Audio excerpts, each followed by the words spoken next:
میں آپ سے یہ سوال بھی کرنا چاہوں گا، بیٹے کی پیدائش پر غم منانا کیسا ہے؟ اس حوالے سے بھی ناظرین کو ذرا بتا دیجیے۔ میں یہ اسی بات کو میں آگے بڑھاتے ہوئے یہ بات بھی عرض کرنا چاہوں گا کہ آج کل بھی زمانہ جاہلیت کی جو باقیات ہیں بدقسمتی سے ہمارے معاشرے کے اندر آج بھی موجود ہیں، کہ جس طرح وہ اہل عرب کے اندر جو مشرکین تھے اور کفار جو تھے یا زمانہ جاہلیت سے تعلق رکھنے والے جو لوگ تھے، جس طرح بیٹی کی ولادت پر وہ ناخوش ہوتے تھے اور بڑی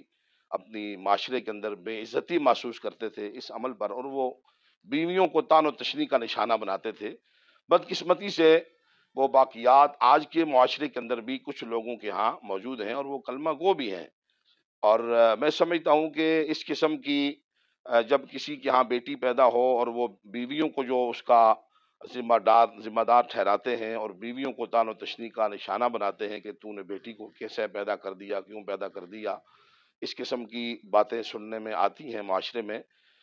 تو یہ اتنے بڑے ظلم کی بات ہے کہ میں سمجھتا ہوں کہ یہ فکر جو ہے یہ کسی ہندو اور سکھ کی فکر تو ہو سکتی ہے،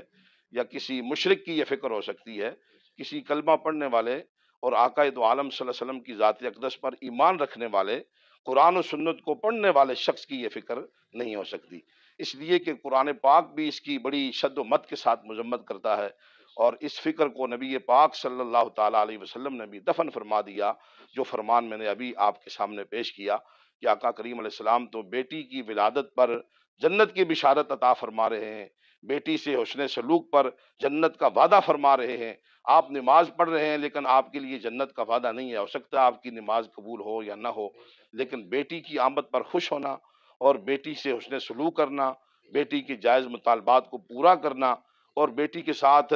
حسن سلوک سے پیش آنا، یہ وہ اعمال ہیں کہ ان کے بدلے میں نبی پاک صلی اللہ علیہ وسلم نے جنت کا وعدہ ارشاد فرمایا ہے۔ تو اس سے پتہ چلتا ہے کہ کسی مسلمان کی فکر میں یہ بات نہیں آ سکتی، اور اس میں عورتوں کو اس کا ذمہ دار ٹھہرانا، خواتین کو، بیویوں کو، کہ یہ آپ کی غلطی ہے کہ آپ نے بیٹی پیدا کی، بیٹا پیدا کیوں نہیں کیا، یہ بھی جہالت کی بات ہے کہ قرآن عزیز نے ارشاد فرمایا کہ یخلق ما یشاء یہب لمن یشاء اناثا ویہب لمن یشاء الذکور، کہ اللہ رب العالمین یخلق ما یشاء، وہ تخلیق فرماتا ہے جو وہ چاہتا ہے، یہب لمن یشاء اناثا، وہ جس کو چاہتا ہے بیٹے عطا فرماتا ہے، جس کو چاہتا ہے وہ بیٹیاں عطا فرماتا ہے۔ تو یہ کارخانہ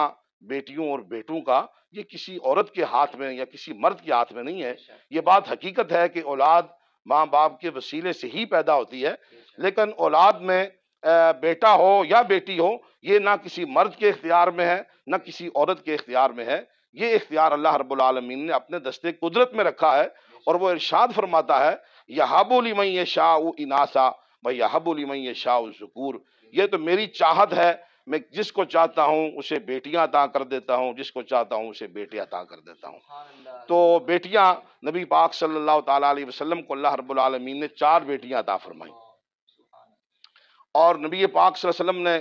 کتنا حسن سلوک ارشاد فرمایا اپنی بیٹیوں سے، اس پر اگر آپ احادیث پڑھیں تو حضرت سیدہ کائنات کے بارے میں آتا ہے کہ نبی پاک صلی اللہ تعالیٰ علیہ وسلم آپ جب سفر کے لیے تشریف لے جاتے تھے تو سب سے پہلے نبی پاک صلی اللہ تعالیٰ علیہ وسلم اپنے اہل و عیال وغیرہ سے مل کر، دوست احباب سے مل کر، اپنے صحابہ سے ملاقات کر کے، تو سب سے آخر میں آپ ملاقات حضرت سیدہ فاطمہ رضی اللہ تعالیٰ عنہا سے فرمایا کرتے تھے، اور جب آپ سفر پر روانہ ہوتے تو سب سے آخر میں اپنی بیٹی سے ملتے، اور جب سفر سے آپ کی واپسی ہوتی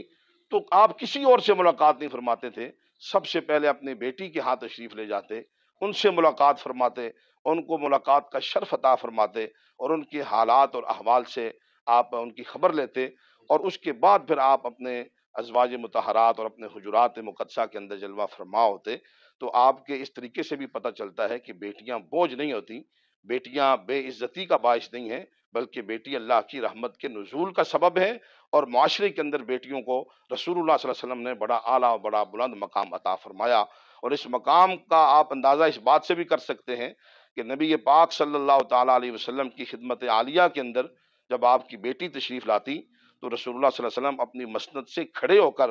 اٹھ کر اپنی بیٹی کا استقبال فرماتے، اور چند قدم آپ اپنی مسند سے آگے بڑھ کر ان کا استقبال کرتے،